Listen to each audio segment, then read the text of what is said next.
All right guys, this is phase 9.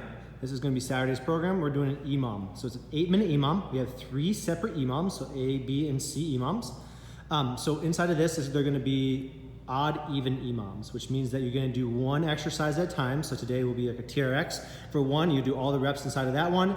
Then they'll rest however long. Let's say it takes them 40 seconds to get done with it. They'll have a 20-second break until that next one starts. They'll have a separate exercise for that next one and do that for 4 total rounds of each, or 8 total minutes. Nick's going to demonstrate the exercises as we go.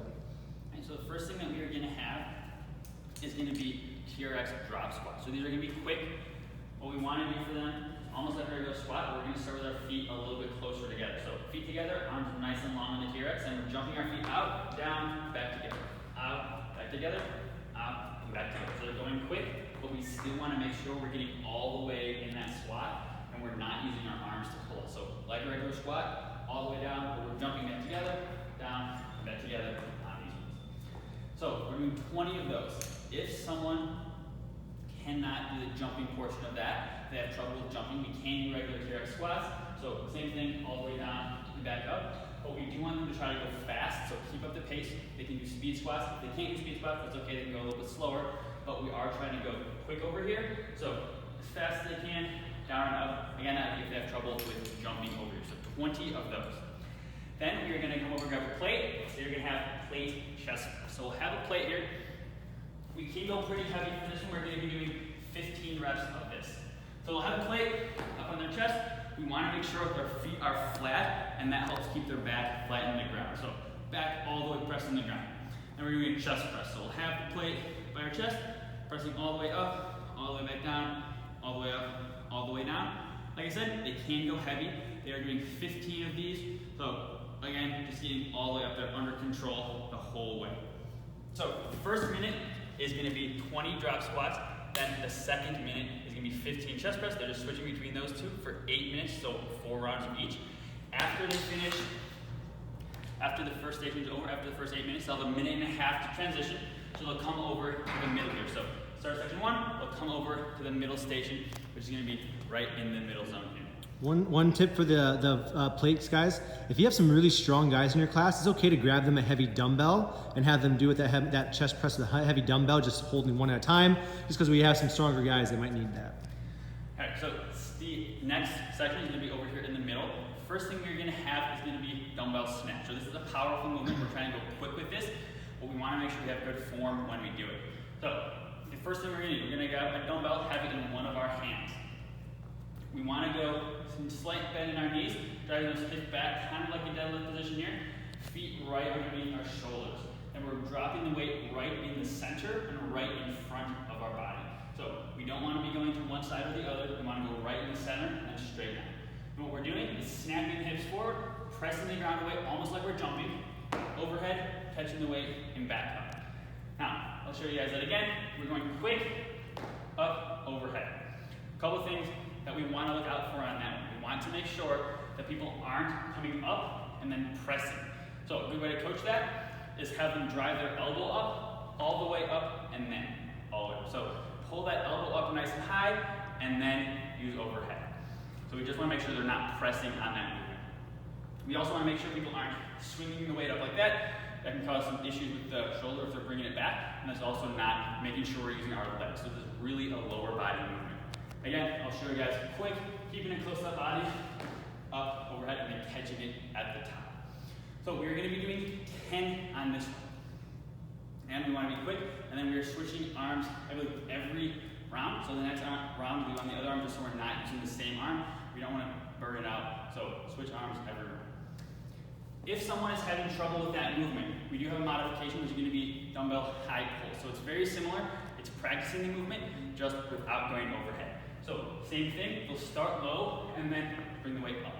Start low, bring the weight up. So practicing that movement without getting all the way overhead with this one. So that's just a practice if someone has trouble with this movement. So first minute, 10 dumbbell snatches. Second minute, we're going to come over, we'll have some stability balls out here. You're going to have stability ball Deadbugs over at the station. So for this, we'll have a stability ball here. We're going to make sure we're squeezing it between our elbows and our knees. What we're going to have here is we're going all the way out with one arm and the other leg. So opposite arm and leg, and back in, out. opposite arm and leg, and back in. Most important thing here is to keep it under control. We don't want to be going super fast and that ball to be moving all around, all right? What we want is under control, opposite arm and leg, all the way down. Now, they are going to be doing 15 of these, so they can go a little bit faster, but still should be under control at this station. If someone is having a lot of trouble with deadbug, this would be only if someone has never done one before, they don't know how to do an actual deadbug, we can get rid of the stability ball and just have them practice doing deadbug. So arm and leg back, then same thing, other arm and leg back. Again, that would be only if they have never done one and they don't know how to do deadbugs. Otherwise, we are going to have them be doing deadbugs with the stability ball, trying to challenge that core sequence. I'm going to have to stay there 1 second, Nick. Go ahead and show them what would happen if they do it on one side. Because I'm having people that have a big belly, they're having trouble doing the cross because their belly gets in the way. So show one, if somebody has a big belly, they can do it on the same side if they need. If someone has trouble with that, you can do the same thing. Just want to make sure that the ball is a little bit more over, so a little more in the center, so that they can hold the ball. But it's the same exact thing, just all the way out, same side, other leg, all the way out, same side. Perfect. So we're trying to get as many people as we can to do opposite arm and leg, but if someone has trouble with that, where they're having trouble doing opposite arm and leg on that one, they can't hold the ball, they can do same side as well. So first minute, 10 dumbbell snatches. Second minute, 15 alternating deadbugs. Same thing, 8 rounds for 8 minutes, so 4 rounds of each over there. Then we're going to come over to the third station, which is going to be down on this side of the gym. First thing we are going to have is going to be medicine ball good morning. So we're going to have a medicine ball here. We want to make sure they're hugging it at the top of their chest. Now they can go pretty heavy for this one, so we're trying to challenge them. Gonna hug it right at the top of our chest here. Then what we're doing, having a slight bend in our knees, driving our hips back, going all the way down. We don't want them going any farther than about parallel, so if people are going really far down, we don't want that. Usually that means they're starting around their back, so keeping the back flat. But all the way down here, back up, all the way down, and back up. Again, important thing, slight bend in the knees. We don't want them locking them out. We want to keep our back flat the whole time. So like I said, if they're going too low, they might start to round it. So keep that back flat on this one. We are doing, I don't remember how many reps we're doing. 15. 15 reps for this one. So 15 reps for good morning. Then we're going to come over and grab our bands. We have band iso rows. We're going to be sitting down for these. I believe we're also doing 15 of these. Yep. What we're going to do, take the band, double it up, grab it around our feet. We want to have our knees slightly bent on this one, so not locked out. Then we're doing an iso row. So we're going to have one side in, holding it tight. The other arm, we're going to be rowing. So in and out, in and out. Really important things here. Again, keep that arm locked in. And then we don't want to be leaning when we pull. So no leaning. We want to keep our body here, just moving that arm tight to our body, all the way in. Then, next round, they get back to, after they do one more round of good mornings, they'll come back to the station, other arm. They'll lock this arm in, just rowing with this arm, standing nice and tall, having a slight bend in the knees. All right, so 15 good mornings, 15 band iso rows. Then, after they're done with this station, if they're done with this station, they will be rotating to the last station just to know how they're rotating. So, down by the TV, station A goes to B goes to C, which is down here, and then C would go down by the TV, just an idea about how they're rotating. And that is Saturday's workout.